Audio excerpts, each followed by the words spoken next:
Hello good morning class. Last time हमने errors को calculate करने के तरीके सीखे थे।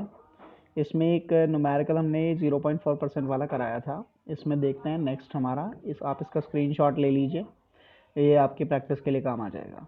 नेक्स्ट, अब इसमें हम देखते हैं, ये अगला टॉपिक है हमारा कॉम्बिनेशन ऑफ एरर्स का। ठीक है, इसको थोड़ा सा स्टडी कर लेते हैं क्या होते हैं कॉम्बिनेशन ऑफ एरर्स। सपोज करिए दो क्वांटिटी हैं ए प्लस बी, जिनके सम पे कोई तीसरी क्वांटिटी जो है वो डिपेंड कर रही है, और मुझे ए भी कैलकुलेट करना है और मुझे बी भी कैलकुलेट करना है। तो डेफिनेटली ए और बी में एरर आने के बाद मुझे वाई में भी एरर मिल ही जाएगा, ये श्योरिटी है। तो कितनी एरर होगी इसके अंदर, ये हमें कैलकुलेट करना है। इसी को हमने कॉम्बिनेशन ऑफ एरर्स का नाम दिया है। ये सिंपली प्लस में भी हो सकता है, माइनस में भी हो सकता है, मल्टीप्लाई और डिवाइड किसी में भी हो सकता है। तो अलग अलग केसेस को हम यहाँ पर स्टडी करने वाले हैं। ठीक है, नेक्स्ट हम आगे देखते हैं कि y is equals to a plus b है। तो सपोज करिए कि मेरे को ए में मेजर करने में प्लस माइनस डेल्टा ए एब्सोल्यूट एरर है, प्लस माइनस डेल्टा बी ये भी एब्सोल्यूट एरर है। तो देन y में भी कोई ना कोई एरर होगी, that is y plus minus delta y. अगर इन दोनों में कुछ एरर है तो इसमें कुछ एरर आ जाएगी। अब इसको मैं कैलकुलेट करूंगा तो y is equals to a plus b होता है, तो इससे पोर्शन जो है कैंसिल आउट हो जाएगा। तो delta y is equals to हो जाएगा delta a plus delta b. It means जो एब्सोल्यूट एरर इन y होगी वो absolute error in a and b का सम होगी। ये सिंपल है बहुत ही ज़्यादा। सिमिलरली डिफरेंस में भी अगर दो क्वांटिटीज़ का डिफरेंस हो रहा है तो उसमें भी यही चीज़ जो है फॉलो होगी बिल्कुल एकदम। उसमें भी दोनों एब्सोल्यूट एरर्स को हम ऐड कर देंगे, सब्ट्रैक्ट बिल्कुल नहीं करेंगे। इट मीन्स अगर एक में 3 प्लस माइनस 0.2 है और ये 2 प्लस माइनस 0.1 है, तो चाहे मैं इन्हें ऐड करूं या सब्ट्रैक्ट करूं तो 3 और 2 ये एक्चुअल वैल्यू तो ऐड हो जाएंगी या और सब्ट्रैक्ट हो जाएंगी according to the formula, plus है या माइनस है वट एवर। लेकिन ये 0.2 और 0.1 दोनों केसेस में ऐड ही होंगे, बिकॉज एरर ऑलवेज एड्स, गलतियां हमेशा जुड़ती हैं मेरी। आप इस बात को जो है ध्यान रखिएगा, ये आपकी प्रैक्टिकल लाइफ में भी एप्लीकेबल है। ठीक है, नेक्स्ट आगे देख लेते हैं।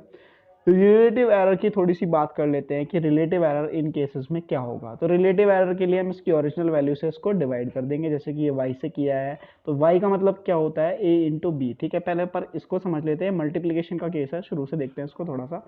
अब प्रोडक्ट का केस है यहाँ पर। तो ये वही बात है कि डेल्टा a डेल्टा b दोनों में चेंजेस आए हैं, दोनों की मल्टीप्लाई कर ली, हमें मल्टीप्लाई करके ये लाइन मिल जाती है। तो डेल्टा ए डेल्टा बी ये बहुत छोटा होगा, बिकॉज डेल्टा ए अपने आप में 0.2 है या 0.02 है, 0.03 है। इन दोनों की मल्टीप्लाई करूंगा 0.0006325, 3 टू 6। ठीक है ना, तो ये बहुत ज़्यादा छोटा हो जाएगा, तो ये मेरे लिए नेग्लिजिबल है। तो इस टर्म को मैं नेग्लेक्ट कर देता हूँ। ठीक है, इस टर्म को हम नेग्लेक्ट कर देते हैं बहुत ज़्यादा छोटा होने की वजह से।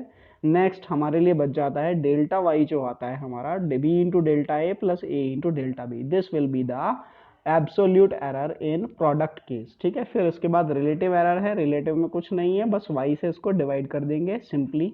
y से इसको डिवाइड करेंगे तो y की वैल्यू होती है ए बी, बी से b कैंसिल हो जाएगा, a से a कैंसिल हो जाएगा, तो ये delta a upon a and delta b upon b।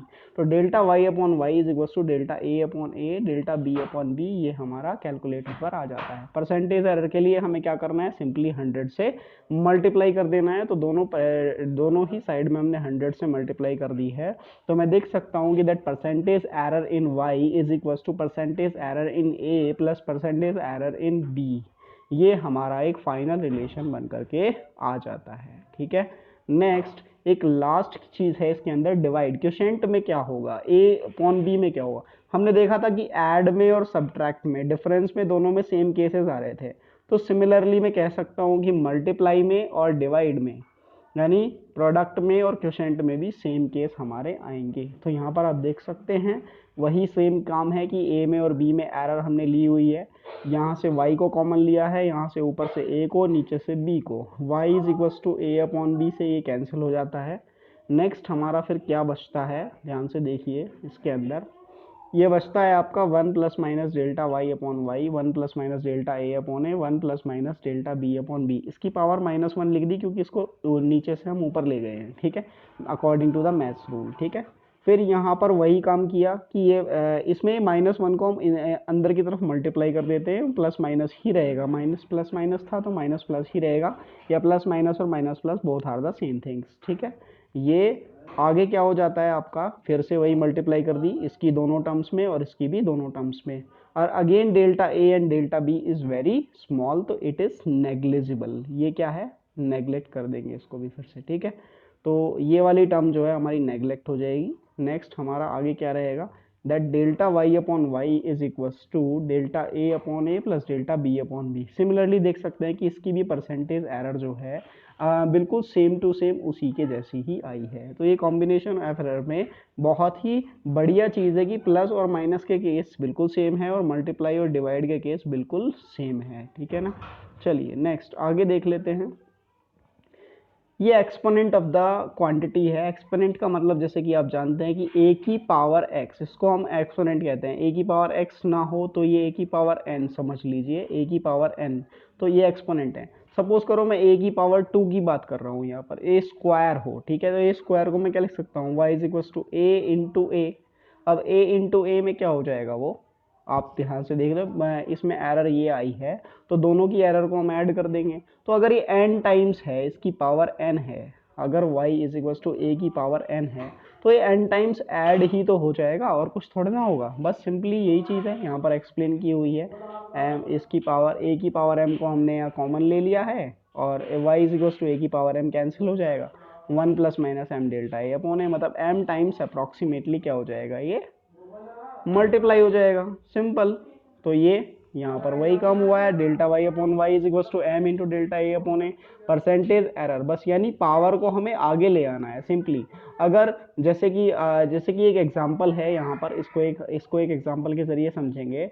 If 3% error in a measuring of a side of a square then what would be the percentage error in measuring its area. हमें पता है area का formula होता है हमारा, तो इस side में हमें दिया हुआ है, साइड में क्या है, delta A upon a into 100 is equal to 3% है हमारा, ठीक है ना, ये 3% है हमारा। नेक्स्ट हमारा क्या होगा, जब ये 3% है तो एरिया का फॉर्मूला क्या होता है, एरिया का फॉर्मूला होता है ए स्क्वायर। तो स्क्वायर का मतलब क्या है, पावर 2 है, पावर आगे आ जाएगी 2 into delta A upon a into 100, ये ऐसे लिखना है, ये गलत लिखा हुआ है, इसको ठीक कर लीजिएगा। तो ये delta A upon a into 100 is equal to कितना हो जाएगा, ये हो जाएगा आपका, ये 3% था, 3 इंटू 2 कितना हो जाएगा, 6%, ठीक है। This will be the final answer. तो ये इसकी कुछ एप्लीकेशंस हमने एक्सप्लेन कर दी है। अब ये कुछ क्वेश्चंस हैं, इसको देख लेते हैं, आसानी से समझ में आ जाएंगे। ए में एरर ये दे रखी है 12 प्लस माइनस 0.1 सेंटीमीटर, बी में एरर ये दे रखी है find a plus b and a minus b, ठीक है। तो मैंने कहा था कि दोनों को ऐड करना है तो ऐड कर दीजिए, सब्ट्रैक्ट करना है तो सब्ट्रैक्ट कर दीजिए, लेकिन error always add, error add होगी, 0.1 है 0.5 है तो 0.6 ही होगा। माइनस के केस में भी 0.1 और 0.5 ऐड ही हुआ है।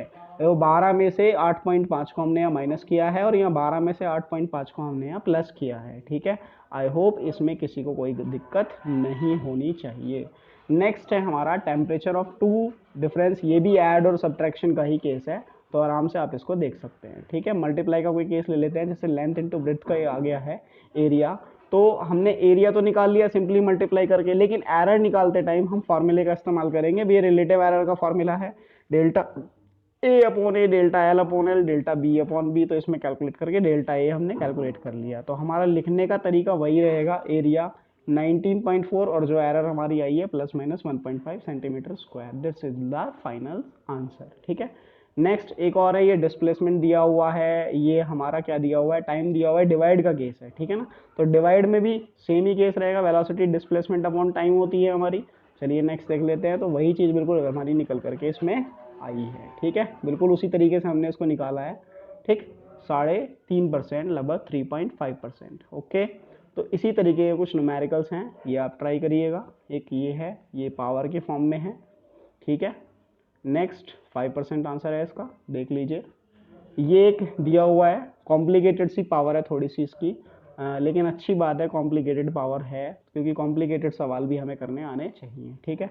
तो इसमें पावर्स को सिंपली आगे ले लिया है बस, और कुछ नहीं किया है, और मल्टीप्लाइड बाई 100 इतना परसेंट करके आप इसका आंसर निकाल लेंगे बड़े आराम से, ठीक है। चलिए नेक्स्ट, ये सबकी एरर्स को इसने दिया हुआ है, किसमें कितनी कितनी एरर है, एक मिनट, ये आप इसको अच्छे से कर लीजिएगा, बहुत आसान क्वेश्चन है, ठीक है। ये इसका सॉल्यूशन है।